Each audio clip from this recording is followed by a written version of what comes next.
లక్ష్మి. ముందుగా 10 టీవీ ప్రేక్షకులందరికీ కూడా సంక్రాంతి శుభాకాంక్షలు.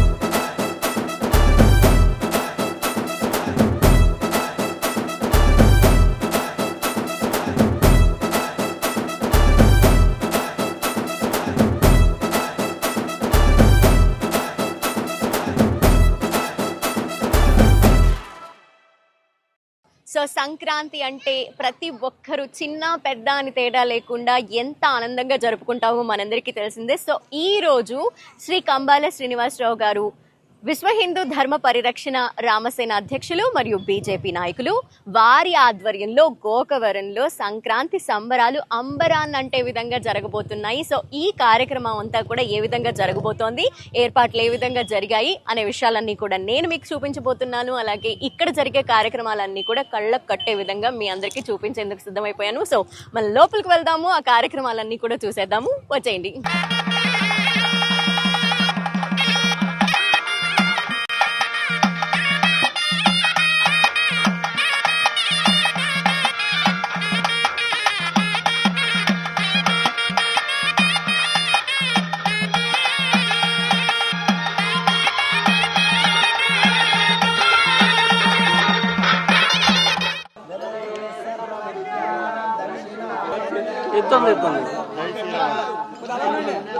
జై శ్రీరామ్.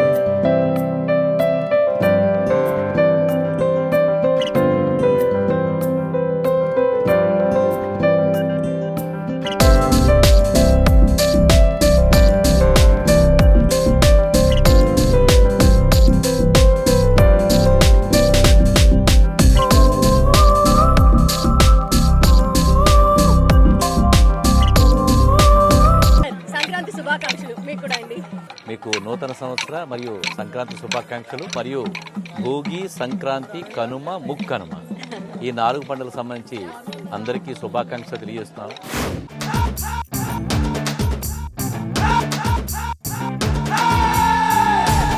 మనం చూస్తున్నాము ప్రతి ఒక్కటి, అంటే ఈ రోజు ఏం జరుపుకోవాలో ప్రతిదీ ఉంది ఇక్కడ. ఇది మిస్ అయింది అనడానికి, వేలు పెట్టడానికి కూడా లేనటువంటి విధంగా మీరు ఏర్పాట్లు చేయడం జరుగుతోంది. అండ్ మీరు కూడా ఇక్కడికి వచ్చి పార్టిసిపేట్ చేయడం అందరికీ చాలా హ్యాపీగా అనిపిస్తోంది. సో సంక్రాంతి ఏ రకంగా జరుపుకోవాలి ఈ జనరేషన్ కి మీ మాటల్లో? శ్రీ మహాగణాధిపతి నమః. భారత్ మాతాకు జై. జై శ్రీరామ్. నేను మీ కంబాల శ్రీనివాసరావు, విశ్వ హిందూ ధర్మ పరిరక్షణ రామసేన అధ్యక్షుడుగా, అలాగే భారతీయ జనతా పార్టీ నాయకుడిగా మీకు అందరికీ సుపరిచితమే. మకర సంక్రాంతి అలాగే నెల పండుగ పెట్టారు అని చెప్పిన మన దగ్గర సాంప్రదాయబద్ధంగా అంటూ ఉంటారు.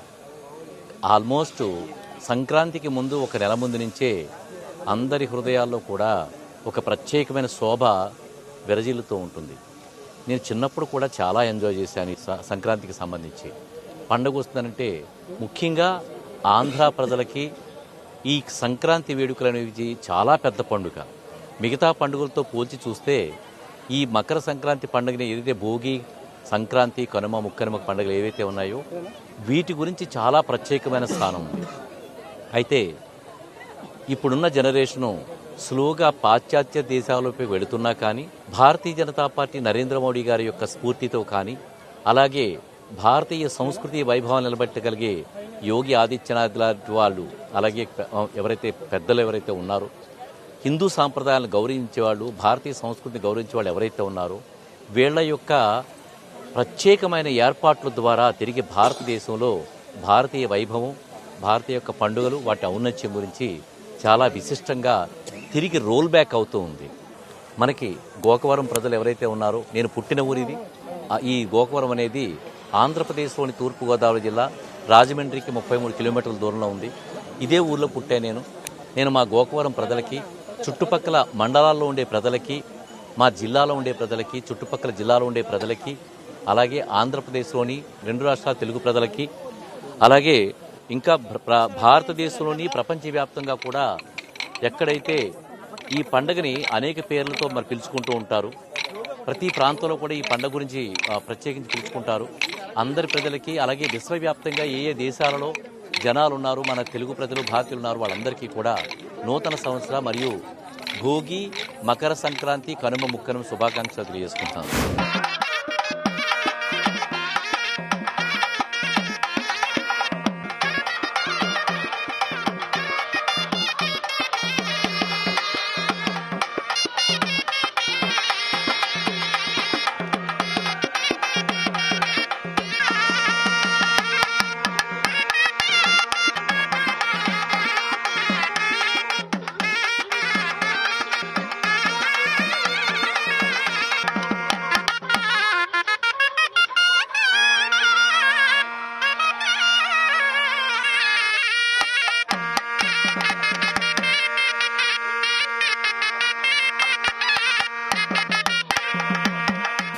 మన ఇంట్లో ఉండే పాత వస్తువులనే కాదు, మనలో ఉండే చెడు లేదంటే టాక్సిటీ ఇలాంటి బ్యాడ్ హ్యాబిట్స్ అన్నింటినీ కూడా ఈ భోగి మంటల్లో వేసేసి కొత్త వెలుగులతో మన జీవితాన్ని సరికొత్తగా స్టార్ట్ చేయాలి అనేదే భోగి మంటల యొక్క ఉద్దేశం అని నేను అనుకుంటున్నాను సార్. మీ మాటలో చెప్తే ఇంకా బాగుంటుంది. ఇది భోగి మంటలు ఇది ఒక్కటే కాదు, ఈ ఆవు పిడకలతో వేసే ఈ భోగి మంట ఏదైతే ఉందో ఇది ప్రకృతి పర్యావరణం కాపాడే రేడియేషన్ తగ్గించే ప్రక్రియ ఇది. సో ఇది ప్రపంచవ్యాప్తంగా కూడా అందరూ అబ్జర్వ్ చేస్తున్నారు. ఇది మన తెలుగు వాళ్లే కాదు, భారతీయులు ఈ విధమైన పండుగలు చేసుకోవడం కానీ, ఇలాంటి ప్రక్రియలు చేయడం కానీ ప్రపంచ దేశాలను గుర్తించి భారతీయులు ఏ పని చేసినా, అందులో ముఖ్యంగా మన ఆంధ్ర వాళ్ళు మరీని మనం ఏం చేసినా ఇది ఒక టెక్నాలజీకి సంబంధించిన ఇష్యూ అనే విషయాన్ని వాళ్ళు అర్థం చేసుకోవడమే కాకుండా వాళ్ళు కూడా ఆచరించే కార్యక్రమాలు జరుగుతూ ఉన్నాయి. అది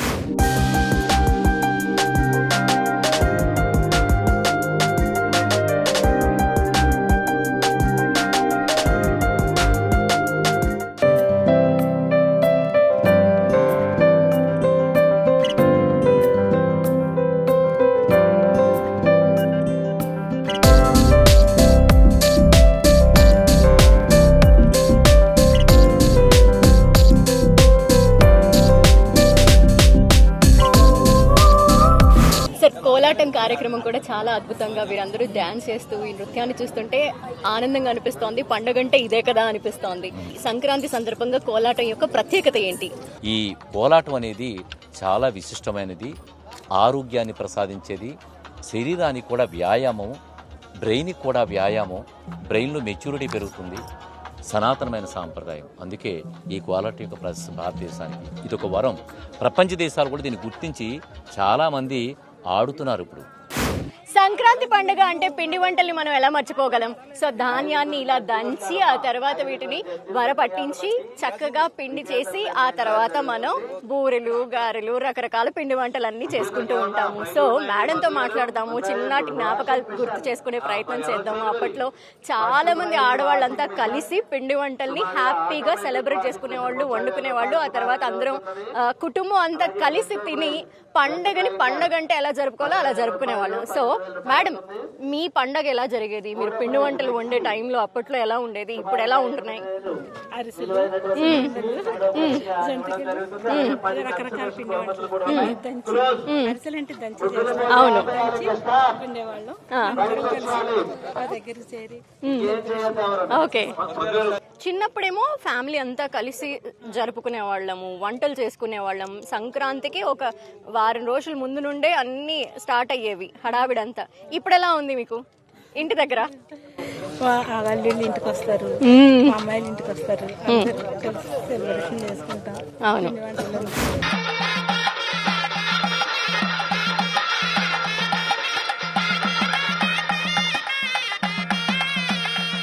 మనం చూడొచ్చు కదా, చాలా అందంగా ముస్తాబు చేశారు గంగిరెద్దుని అంతటినీ కూడా.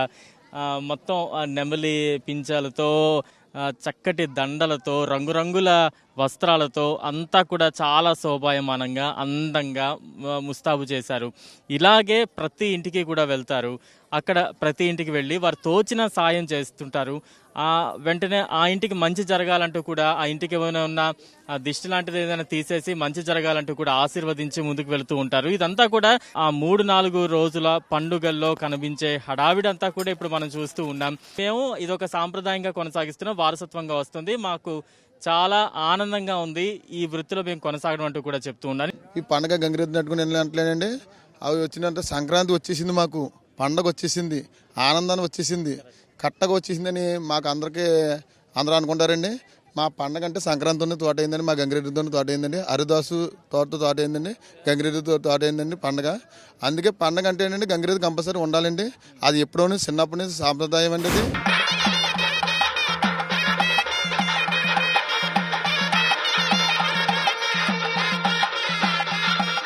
సంక్రాంతి అనగానే మొదటగా మనందరికీ గుర్తొచ్చేది హరిదాస కీర్తనలు, ఇవన్నీ కూడా మనం చూస్తూ ఉంటాం.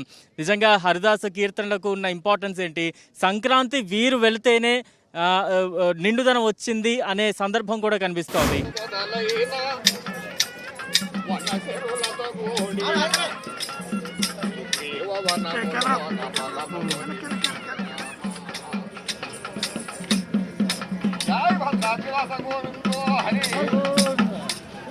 అంగదుడు మొదలైన వన చెరులతో కూడి సుగ్రీవ వనములో ఫలములో దించివేలా.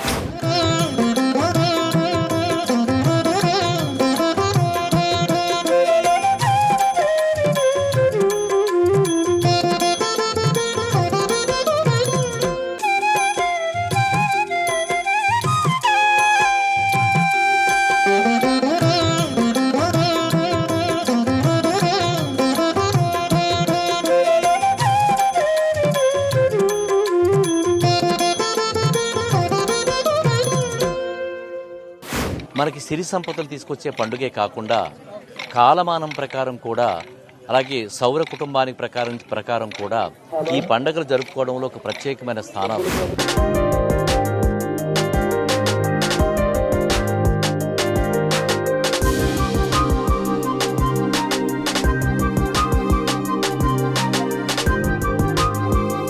ఈ సంక్రాంతి కార్యక్రమంలో సంబరాల్లో పాల్గొంటున్నాము. ఇక్కడ ఆడవాళ్ళ కోసం ముగ్గుల పోటీ కావచ్చు, అలాగే పిండి వంటలకు సంబంధించినవి కావచ్చు, అన్నీ ఉన్నాయి. మరి చిన్నపిల్లలకి అసలు భోగి పళ్ళు ఎందుకు పోస్తాము అనే విషయాలకు సంబంధించి కూడా మనం మాట్లాడతాము. బొమ్మలు ఎంత అందంగా ఉంటాయంటే, చిన్నప్పుడు ఏది ముద్రింపు పడుతున్న మనసులో దాన్ని పెద్ద అయిన తర్వాత వాళ్ళు మనసులో ఆపాదించుకోవడమే కాకుండా కాంక్రీట్గా పెట్టుకుని దాన్ని తర్వాత తరాలకు వారసత్వంగా అందించడంలో చిన్నపిల్లల పాత్ర చాలా పెద్ద పాత్ర. పెద్దవాళ్ళ మనసులో ముద్రించడం చాలా కష్టం, చిన్నపిల్లల మనసులో ముద్రించడం చాలా సులువే కాకుండా అది కాంక్రీట్ కోసం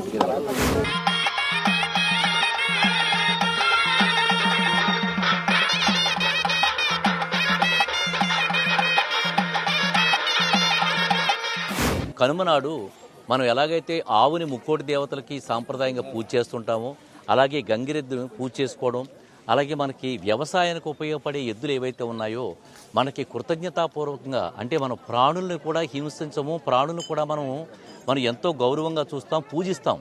మనకు ఉండే భారతీయులకు ఉండే సాంప్రదాయం ఏంటంటే, మనకు ఉపయోగపడే ప్రతి వస్తువుని, అది చెట్టు కానీ పుట్ట కానీ ప్రాణి కానీ ఏ వస్తువునైనా సరే మనం గౌరవిస్తాం, సాంప్రదాయబద్ధంగా చూసుకుంటాం.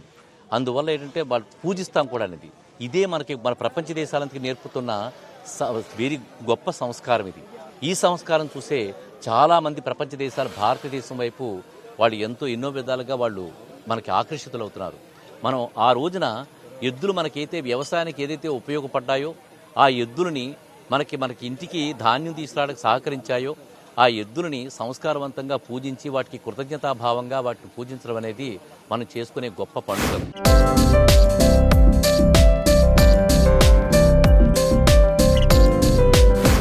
చాలా యాక్టివ్గా అన్నిట్లో పార్టిసిపేట్ చేస్తారు. ముఖ్యంగా కుర్రోళ్ళతో ఏ మాత్రం పోటీకి తగ్గకుండా కబడ్డీ ఆడుతున్నారు. ఏంటి సార్?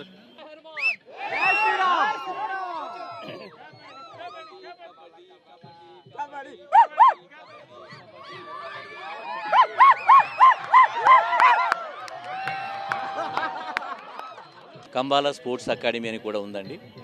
ఛత్రపతి శివాజీ మహారాజు పుట్టినరోజు సందర్భంగా ఇక్కడ కబడ్డీ పోటీలు ప్రాంగణం నిర్వహించాం. 10 లక్షల రూపాయల ఖర్చు పెట్టాం.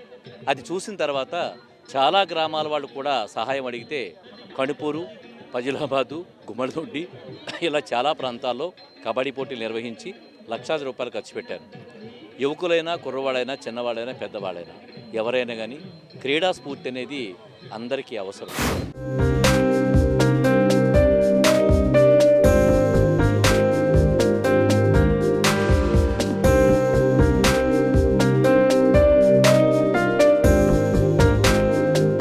సత్యభామ కలాపం అని చెప్పిన ఒక డ్యాన్స్ వేస్తే ఆ డాన్స్లో తనకి సత్యభామకి ఎన్ని రకాల కోపాలు, తాపాలు, చిరునవ్వులు, విసుగు, కోపం ఎన్ని ఉంటాయో అన్నిటినీ ప్రదర్శించింది. ఇప్పుడు బాగానే కనపడుతుంది. కానీ కళా ప్రదర్శన మొదలుపెట్టింది అని అంటే మొత్తం విశ్వరూపం బయట చూపిస్తారన్నమాట.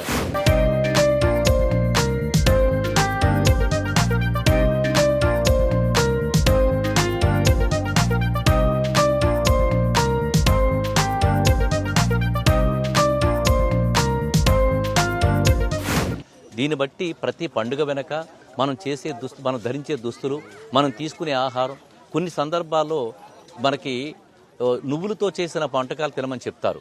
దానివల్ల ఈ శీతాకాలంలో నువ్వులతో చేసిన వంటకం తినడం వల్ల మనకి లోపల మనకి అవసరమైన బాడీకి సంబంధించిన ఆ బయాలజికల్ నీడ్స్ ఉన్నాయో ఆ నీడ్స్ కూడా మన ఆహార అలవాటు సంబంధించిన సాంప్రదాయాలు అవన్నీ.